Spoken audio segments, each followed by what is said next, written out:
O, ayan. Malis ka na dito, ha. Ayoko na makikita yung pagbumukha mo. Kuya, huwag mo akong palayasin. Magkarapatan din ako sa bahay na to. Pamana to sa atin ng mga magulang natin eh. Magnanakaw ka eh. Hindi ako magnanakaw. Huli ka na, huwag ka na magdahilan. O, Eden, sa tingin mo magsisinungaling yung asawa ko? Ha? Hindi mo masabat sa'yo na nakatira ka dito sa bahay? Magnanakaw ka ba? Ano naman sa akin, oh. Anong maawa? Umalis ka na at ayoko na makikita yung pagbumukha mo. Kuya. Nainggit ka kasi, nakukuha ko lahat ng gusto ko. Kaya ikaw, wala ka na mapapala sa amin. Umalis ka na. Bakit hindi ako magnanakaw?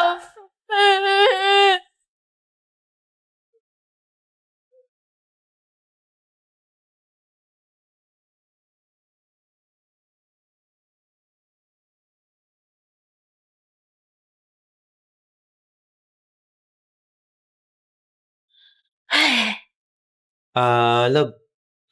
Teka lang, ha. Parang sumobra ata tayo kay Eden. Tama ba na pinalayas natin yun? Ano ka ba? Dapat lang yung sa kapatid mo. Tsaka, ang tanda-tanda na nun, nakaasa pa rin sa'yo. Baka kasi yung kapatid ko walang matuluyan, eh. Saan ako nito ngayon?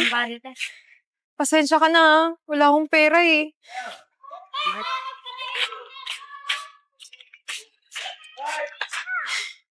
Hayaan mo na siya, kailangan niya matuto sa buhay. Tsaka huwag mong konsintihin yung mga mali niyang ginawa. Okay? Mabuti pa, maghapunan na tayo. Tawagin mo si Marimar. Marimar! Di sumasagot. Tawagin mo! Sige na. Sandali, punta ako sa kusina. Ceci! Ceci! Ba't ka nandito? Ceci, sasama ako sa'yo. Ayoko dun sa bahay. Eh, paano na yan? Eh, baka hanapin ka ni Kuya, pati ni Ate Virgo. Ay, naku, Ceci, wala akong pakialam, no? Ang pangit-pangit naman ng mga ugali nila sa akin. Kaya, di ba, magkasama tayo sa hirap at ginawa. Kaya, sama ako sa'yo. Eto nga, dala ko na yung mga gamit ko. Love, wala si Marimar. Pati mga gamit niya, wala.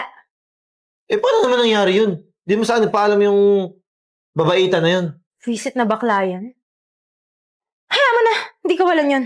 Marami akong pwedeng kuning katulong dito sa bahay. O sige na, pero nagugutom na ako eh. Pwede ba? Ikaw na muna ang magluto. Eh, bakit ako? Pagod kasi ako. Gusto mo ako magluto? Kumain na lang tayo sa labas. O sige, kunin mo yung susi ng sasakyan. Ba't sa kinutusan mo? Kunin mo. Sige na, love. Naglalambing ka na naman eh. Pakis nga. Eh, paano yung pag hinanap ka? Baka mawalan ka ng trabaho. Naku, Ceci, wala akong pakialam. Ang mahalaga, pagkasama tayong dalawa. Salamat, ha? Ano? Maglakad lang tayo, wala akong pamasahe eh. Kaya, punta na tayo dun sa unahan. Baka sakaling may makahingan tayo ng tulong. Sige.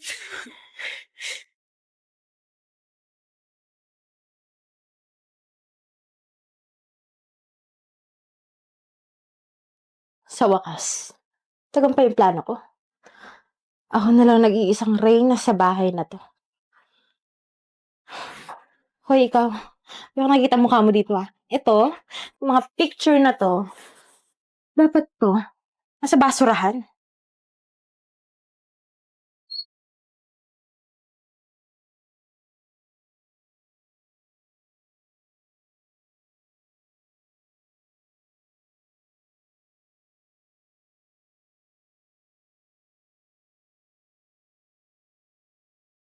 Marimar, hindi ko na alam saan tayo pupunta eh. Paano na?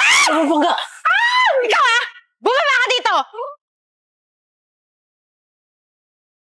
Ano ba yan? Hindi nag-iingat? Pasensya na kayo ha. Alam mo ikaw, nanggigigil ako sa'yo. Pag sabihin mo yung driver mo ha, mag-ingat sa pagdadrive. Nakita mo na parking to. Dapat mag-ingat hindi lang sa sasakyan, kundi sa taong tumatawid. Naku, miss, pasensya ka na. Nga pala, Pasensya. Ano yan, ha? pang bilhin niyo ng gamot. Ano? Gamot? Ha? Ano tingin mo sa akin? Pulube? Tingin mo sa kanya? Pulube din, ha? Di kami mukhang pera. Di kami pulube. Kaya sa'yo na yung pera mo. Kainin mo yan. Ceci, tama na yan. Yun ba? Sige, ito na lang yung calling card ko. Tawagan niyo na ako pag may kailangan ka. Ba't mo hindi tinanggap? Ceci, kailangan ting tanggapin to. Baka sakaling mamaya makatulong pa siya sa atin. Baka scammer yan, nagbibigay ng calling card. Sige na. Mamadali kasi ako eh. Kaya magmadali kayo! Bangga kayo! Tara na nga!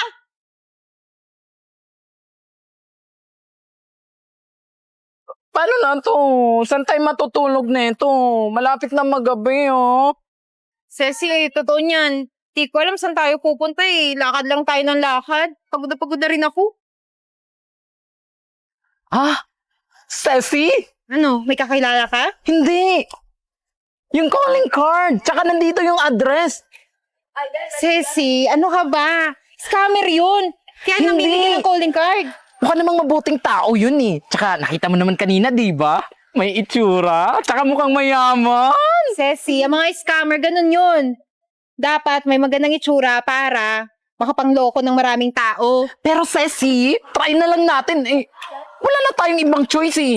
Gusto mo ba? Matulog tayo dito sa kalye. Ayoko, baka anong pag mangyari sa ate.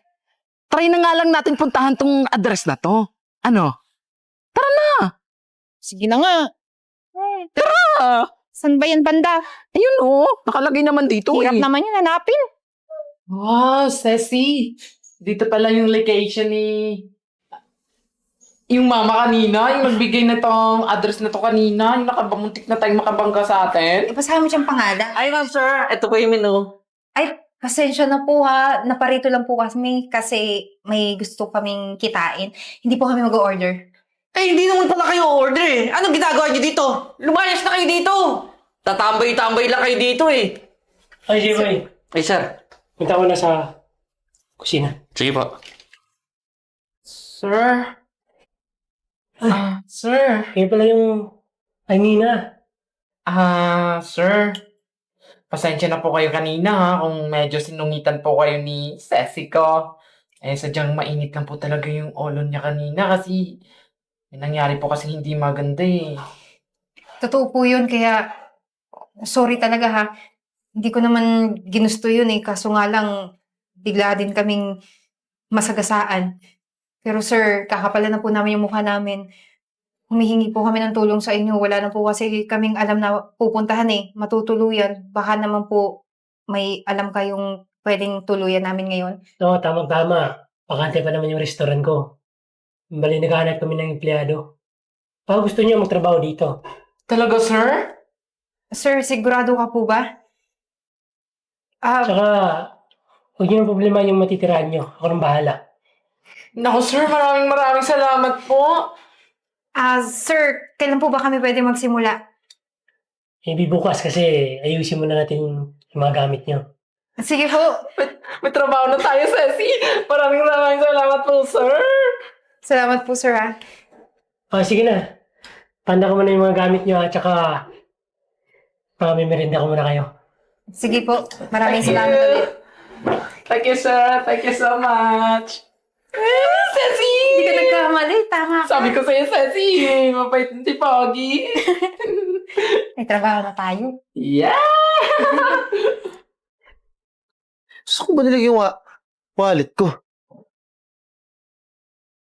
O, ba't sila? Ang kalat naman dito sa bahay.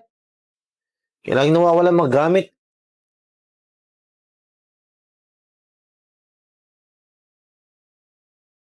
Lab! Lab! Bakit? Sumisigaw ka? Ano to?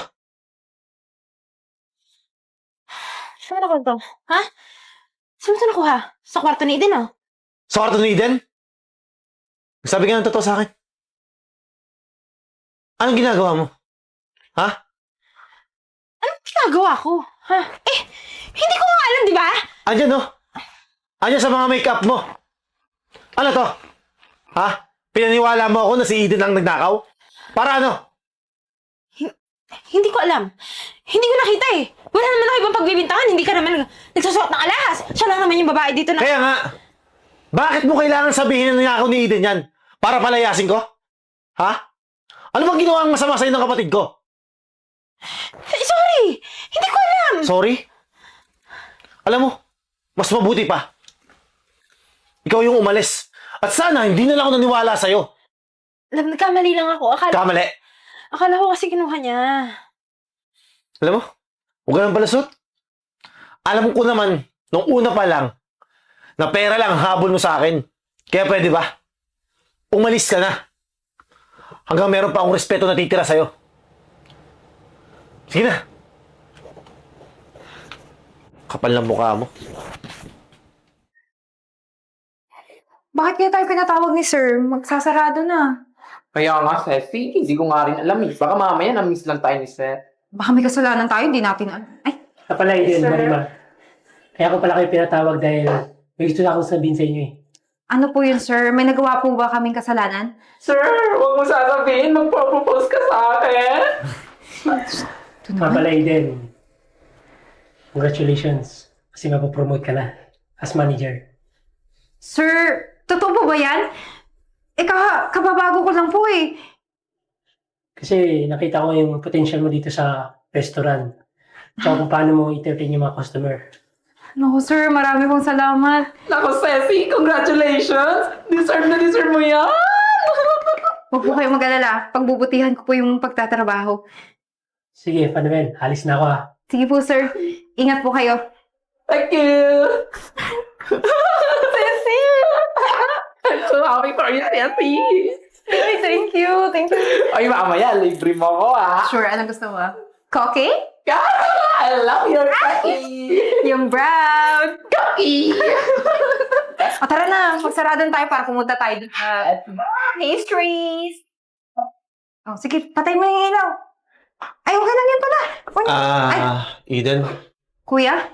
Marimar, andito ka rin pala. Huwag kayong matakot. Hindi naman ako pumunta dito para manggulo eh. Sir, excuse me lang po magsasarado na po kasi yung restaurant namin, kaya pwede na po kayong umalis. Mamadali kami eh. Hindi naman ako kakain. Kayo talaga yung sadya ko dito. Lalo na itong kapatid ko. Eden, alam ko na lahat. Pasensya ka na kung mas naniwala ako dun sa kinakasama ko kaysa sa'yo. Sana mapatawad mo ako. Kuya, sa totoo lang, masama yung loob ko sa'yo eh. Nagtatampo ako kasi mas kinampihan mo at pinaniwalaan yung kinakasama mo. Pero wala naman ako magagawa nung oras na yun eh. Kaya, ayun, pinalayas niyo ako. Kaya si Marimar, tinulungan niya rin ako para bumangon. Marimar, maraming salamat sa iyo. Buti naman hindi mo pinabayaan si Eden nung simula nang lumayas kayo. Aba, syempre naman po, hindi ko pababayaan tong kabaitang to Ceci forever kami. Nga pala, Eden, ang hinihingi ko lang naman ay yung kapatawaran mo. Kung tingin ko naman, okay ka na ngayon. Kung sakaling gusto mong umuwi sa bahay, welcome naman kayo ni Marimar. Kuya, sorry din. Pero huwag kang mag-alala. Hindi naman ako nagtanim ng galit sa iyo eh. Matagal na kitang pinatawad. Ano ba yung tinatawag na kapatid kung meron tayong sama ng loob, di ba? Tsaka, remember, malapit na yung Christmas! Sige na. Tawagan niyo lang ako pag gusto niyo na bumalik sa bahay. Sige po, kuya. Okay pa naman kami dito eh. Thank you! Thank you! Thank you! Ano, tara na! Dito na tayo, Tati! Okay na yan! Tara na! Kakainin mo yung coffee!